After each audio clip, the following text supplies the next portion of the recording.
नमस्कार, India news में आप सभी का स्वागत है। मेरा नाम है अमित सिंह। आज पाकिस्तान से एक बहुत बड़ी खबर आई। खबर यह नहीं थी कि चाइना पाकिस्तान के साथ मिलकर क्या योजना बना रहा है भारत के खिलाफ। खबर यह भी नहीं थी कि चाइना किस तरह से पाकिस्तान की मदद कर रहा है ताकि वो भारतीय सीमा पर घुसपैठ कर सके। खबर यह आई कि पाकिस्तानी सेना के जो पूर्व लेफ्टिनेंट जनरल थे असीम बाजवा, उनके पास अकूत धन है, अनंत पैसा है उनके पास। और ये पैसा कहां से आया जब पाकिस्तान में खाने के लिए खाना नहीं है, लोग पेट्रोल नहीं खरीद सकते, सब्जियां नहीं खरीद सकते, कई इलाकों में पीने का पानी नहीं है, कई इलाकों में महीनों से बिजली गुल है। तो ऐसी सूरत में कंगाल पाकिस्तान की जो रिटायर्ड आर्मी लेफ्टिनेंट, उनके पास अरबों रुपए कहां से आए। पाकिस्तान के एक बहुत बड़े वरिष्ठ पत्रकार हैं जिनका नाम है अहमद नूरानी। उन्होंने एक बहुत बड़ा खुलासा किया। उन्होंने कहा कि जैसे जैसे पाकिस्तानी सेना के पूर्व लेफ्टिनेंट असीम बाजवा का पद बढ़ता गया, उसी रफ्तार से उनके पास पैसा, शोहरत और रसूख भी बढ़ता गया।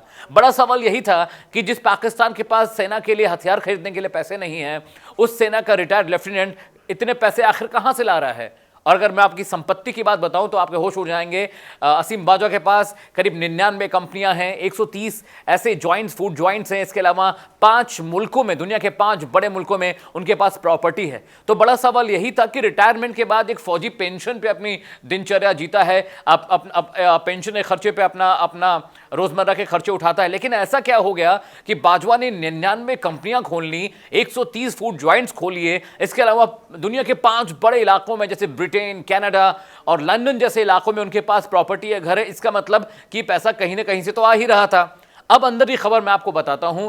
चीन हमेशा से चाहता था कि जितने भी उसके बड़े प्रोजेक्ट हो रहे हैं, उन सभी प्रोजेक्ट की जिम्मेदारी सेना को मिले। और सेना को जिम्मेदारी मिलने का मतलब है कि चीन और जो चीनी डिफेंस मिनिस्ट्री है वो इस चीज को बेहतर तरीके से इसकी निगरानी कर सके। देखिए, एक टर्म है जिसको बोलते हैं CPEC, यानी चाइना पाकिस्तान इकोनॉमिक डोर। इसके चेयरमैन है असीम बाजवा। समझ में नहीं आता कि एक आर्मी बैकग्राउंड का आदमी सिविल जैसे बड़े बड़े प्रोजेक्ट को कैसे हेड कर सकता है। उसके पीछे की खबर मैं आपको बताऊं कि चीन अपनी मनमानी करने के लिए वो चाहता है कि जो पाकिस्तान की सेना है उस पर उसका कंट्रोल हो जाए। जिनपिंग चाहते हैं कि पाकिस्तान में समानांतर सरकार चले उनकी।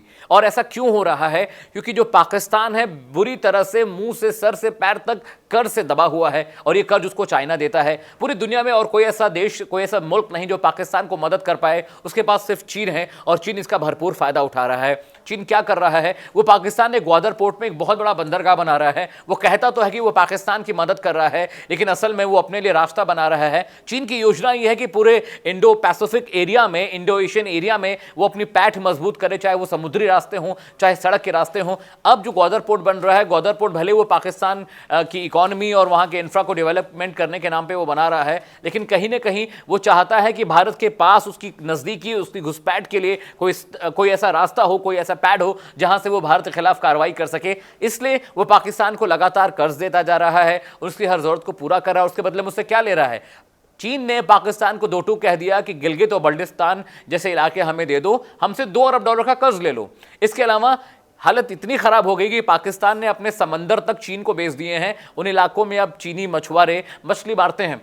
इस चीज को लेकर पाकिस्तान में बहुत भयंकर विद्रोह है। इसके अलावा झेलम नदी पे चाइना की जो इंफ्रा कंपनियां हैं, एक बहुत बड़ा हाइड्रो पावर प्रोजेक्ट बना रही हैं। उसको लेकर भी पाकिस्तान में रहने वाले जो स्थानीय लोग हैं, वहां के बाशिंदे हैं, उनको इस चीज से तकलीफ है। क्योंकि होता क्या है कि जब इस तरह के प्रोजेक्ट बनते हैं तो वहां की जो ग्रीनरी है, वहां के जो संसाधन है, वहां के जो खनिज हैं, इन सब चीजों पर उस कंपनी का कब्जा होता है जो प्रोजेक्ट बना रही होती है। तो जो पाकिस्तानी सेना है, पाकिस्तानी सेना लगातार वहां की जनता के खिलाफ काम कर रही है, उनको तकलीफें दे रही है, उनको मारती पीटती है, अगवा कर लिए जाते हैं लोग। और ये सब कुछ हो रहा है चीन की इशारे पे। क्योंकि चीन ने क्या किया है, चीन पाकिस्तान में अपनी समानांतर सरकार बनाने की वजह से, बनाने की कोशिश में, प्लानिंग में है। तो वो कर क्या रहा है कि वो पाकिस्तानी सेना को फंडिंग करते हैं और पीछे के रास्ते से बैकडोर एंट्री करा रहे हैं पैसों की, जिसकी लालच में आके पाकिस्तानी सेना के लोग वो काम कर रहे हैं जो चीन चाहता है। और बाजवा उसका सबसे बड़ा उदाहरण है। मतलब आप सोच के देखिए कि एक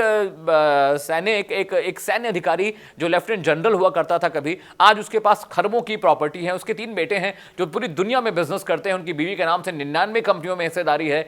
और वो कहते हैं कि भाई, मैंने पाकिस्तान के मुस्तकबिल को बदला है, मैंने पाकिस्तान की तकदीर बदली है, वहां का रहन सहन, वहां का खान पान, मतलब उन्होंने यहां तक कहा कि पाकिस्तान के लोग तो जानते ही नहीं थे कि पिज़्ज़ा क्या होता है, मेरी बदौलत पाकिस्तान की आवाम को, जनता को, वहां के बाशिंदों को पिज़्ज़ा खाने के लिए मिला। तो बड़ी एक किसी सैन्य अधिकारी से इस तरह के छोटे और इस तरह के घटिया बयान तो आप अपेक्षा नहीं कर सकते, क्योंकि सेना का एक गौरव होता है, सेना का एक मान होता है, उनका एक अपना शौर्य की कहानियां होती हैं सेना की। और आई एम वेरी श्योर कि पाकिस्तान में भी यही फीलिंग होगी जो हम अपने देश में अपनी भारतीय सेना के लिए सोचते हैं। तो आज की प्राइम टाइम खबर में चलिए वहां खबर जहां में हम इसी खबर में बात करेंगे कि आखिर क्या चीन पाकिस्तान में अपनी सरकार बनाना चाहता है, क्या चीन पाकिस्तान में तख्ता पलट करना चाहता है, क्या चीन चाहता है कि पाकिस्तान में जिनपिंग की सरकार चले।